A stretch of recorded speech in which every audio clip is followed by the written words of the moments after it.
नमस्कार, आदाब, सत श्री अकाल। आप देख रहे हैं घटना AKP 24 अजय पंडित के साथ में।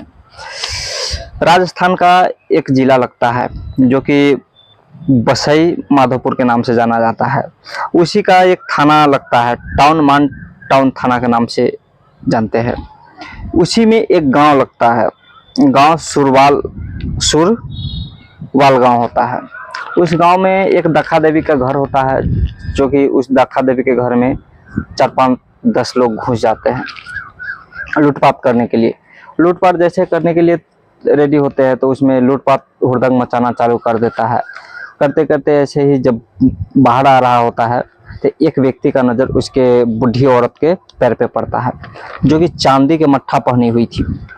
चांदी के मट्ठा के लिए वो क्या होता है कि उसका निकालने की कोशिश करता है, लेकिन निकल नहीं पाता है। बाद में जाके कुल्हाड़ी से उसका पैर काट के वो निकाल के भाग जाता है।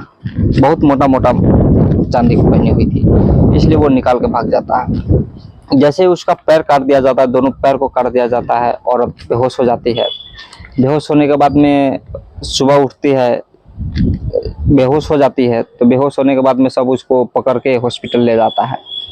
हॉस्पिटल में जैसे ही हॉस्पिटल में पड़ी हुई थी तो लगभग 1 महीना बाद 15 मार्च 2011 को उसकी मौत हो जाती है। जैसे ही मौत होती है, गांव के लोग, समाज के लोग और अगल बगल के गांव के लोग उग्र हो जाते हैं। उग्र रूप में आके प्रदर्शन के लिए बोला जाता है और एक ऐलान किया जाता है 17 मार्च 2011 को, अगर शाम 5 बजे तक जो आरोपी है उसको गिरफ्तार नहीं किया गया तो हम यहाँ पे प्रदर्शन धरना पे बैठ जाएंगे, प्रदर्शन करना चालू कर देंगे। उसी में जब क्या होता है कि नहीं पकड़ा जाता है तो लोग वहाँ पे धरना पे चालू कर देता है। जैसे धरना चालू हो जाता है तो वहाँ पे बहुत सारा अगल बगल के गांव के लोग जुट जाता है। धीरे धीरे बहुत भीड़ इकट्ठा होने लगता है। भीड़ इकट्ठा होते हुए जैसे कि 2 बालक आता है। 2 बालक होता है जिसमें कि राजेश मीणा और बनवारी लाल मीणा, जो कि एक टंकी पे चढ़ जाता है। टंकी के ऊपर चढ़ने के बाद में वो उस समय ऐसा लग रहा था, वो टंकी के ऊपर चढ़ने के बाद वो बोलता है कि हम यहाँ से कूद जाएंगे। यहाँ से कुछ ज्वलन पदार्थ अपने हाथ में लेके वो चढ़ गया था, साथ में माचिस लेके चढ़ गया था। वो बोला था कि हम कूद जाएंगे, अगर नहीं पकड़ा गया तो हम कूद जाएंगे, अपना जान दे देंगे। उसी में क्या होता है कि उसको समझाया जाता है, बहुत लोग समझाता है कि बाबू तुम सुबह से ही उस पर चढ़े हुए हो, उतर जाओ। उसमें एक इंस्पेक्टर होता है, इंस्पेक्टर का नाम होता है फूल मोहम्मद। वो भी समझाता है, वहाँ के लोग भी समझाता है, बहुत लोग समझाता है, लेकिन वो समझता नहीं है। और उसमें एक बालक होता है जो कि राजेश मीणा, वो अपने ऊपर ज्वलन पदार्थ डाल लेता है और माचिस डाल के वहाँ से कूद जाता है। और बनवारी लाल होता है कि वहाँ से पहले ही उतर जाता है, लोग को समझाने से वो समझ जाता है, वो उतर जाता है। और राजेश मीणा वो अपने आप को आग लगा के नीचे कूद जाता है।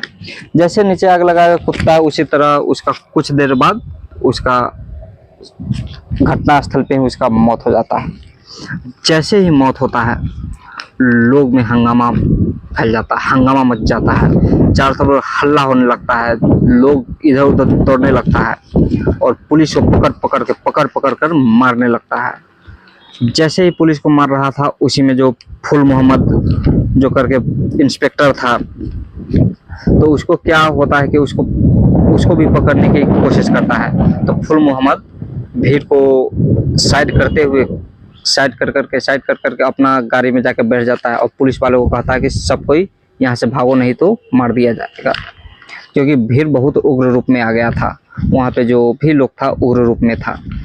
तो वो गाड़ी में जाके बैठ जाता है और वहाँ का जो लोग था, भीड़ था, उसमें भीड़ लोग को पकड़ के दौड़ा कर मारना चालू कर देता है। जैसे ही मार रहा था दौड़ा के, उसके बाद में क्या होता है कि फूल मोहम्मद को एक पत्थर जाके उसके जीप पे लगता है। जैसे उसके गाड़ी पे लगता है तो वो वहाँ पे गाड़ी अपना चालू करने की कोशिश करता है, तब तक उसके जीप के ऊपर चढ़ जाता है लोग और उसको फुल मोहम्मद को बाहर निकाला जाता है। बाहर निकाल के ज्वलन पदार्थ उसके गाड़ी पे डाल के उसके गाड़ी में आग लगा देता है। गाड़ी में आग लग जाता है, तब जाके उसके बाद उसको पकड़ के वहाँ पे मारा जाता है। उसी भीड़ में उसको वहीं पे मार दिया जाता है। जैसे ही घटना ज़्यादा फैल जाता है तो और भी पुलिस को दौड़ा कर मारने के लिए दौड़ता है। कितना पुलिस तो उसमें बेहोश हो गया था और कितना जान बचा के भाग भी गया था। तब जाके राजस्थान में बहुत हंगामा हो जाता है। उस समय वहाँ का मुख्यमंत्री था अशोक गहलोत, जो कि दिल्ली में किसी काम से आए हुए थे। तो दिल्ली से वो जब घटना का पता चलता है तो दिल्ली से वो अपने राजस्थान जाता है। राजस्थान जाने के बाद में जो इंस्पेक्टर मारा था उसके लिए कुछ इनाम रखा जाता है। बोला जाता है कि तुम्हारे फैमिली को मुआवजा दिया जाएगा और तुम्हारा जो लड़का है सोहेल खान, उसको सरकारी किसी भी चीज़ में उसको नौकरी दिया जाएगा और बहुत सारा चीज़ के लिए उसको मुआवजा दिया जाता है। जैसे जैसे घटना आगे बढ़ रही थी, लोग में हड़कंप तो शांत हो गया था, ये सब बंद हो गया था। बंद होने के बाद में 2 बच्चा समेत 89 लोग उसमें दोषी पाए गए थे और उसको सजा के लिए कोर्ट में पेश किया गया था। जैसे ही कोर्ट में पेश किया गया था, उसको जो होता है ना गवाही देने के लिए एक संजय बिहारी होते हैं। तो पहला दिन तो गवाही वो दे देता है। तो उसके बाद में जब अगला तारीख होता है, अगला तारीख पे जब वो जाने से पहले 22 अक्टूबर 2017 को जयपुर में किसी काम से घूमने के लिए गया था। तो अपने परिवार को, फैमिली को बोलता है कि तुम किसी कारण से यहीं पे रहो, मैं आ रहा हूँ, थोड़ा यानी कुछ काम है, काम करके मैं आ जाऊँगा। तो अपने फैमिली को अपने रिश्तेदार के घर में रख के वो किसी काम की वजह से वो चल जाता है। जैसे ही जाता है तो वो आता नहीं है शाम तक। तो उसके बारे में क्या होता है कि खोजने लगता है, फ़ोन भी बंद था, स्विच ऑफ बता रहा था। तो घर के लोग परेशान हो जाते हैं। परेशान होने के बाद में पता चलता है कि 13 अक्टूबर 2017 को उसकी लाश मिलती है। लाश इस तरह से उसको मारा जाता है कि आँख निकाल लिया जाता है, उसका गर्दन काट दिया जाता है और बहुत सारा चीज़ करके उसको मारा जाता है। तब जाके क्या होता है कि वहाँ से पता चलता है कि उसमें डीएम का भी हाथ है और डीएम के खिलाफ भी मुकदमा चलाया जाता है। रेखा देवी के साथ जो घटना हुआ था, उसको जो पैर कटा था, उसके बारे में पता चलता है कि ये जो छोटा मोटा काम करने वाला डाकू हो जाता है और क्या कहता है किसी के घर में जाकर लूटपाट करने लगता है। उससे रेखा देवी को पैर काटने से पहले भी वो 2 कत्ल कर चुका था और उसके बाद भी 4 कत्ल कर चुका था। तो उसको पकड़ा जाता है, पकड़ के उसके खिलाफ मुकदमा चलाया जाता है। मुकदमा चलाने के बाद में एक दिन ऐसा आता है, 18 नवंबर 2022 को पल्लवी शर्मा जो न्यायाधीश होते, 89 लोगों में से 30 लोगों को उम्र कैद की सज़ा सुनाती है दोस्तों। तो तब जाके उसके खिलाफ मुकदमा चल रहा है। अभी आगे क्या होगा उसके खिलाफ अब पता नहीं।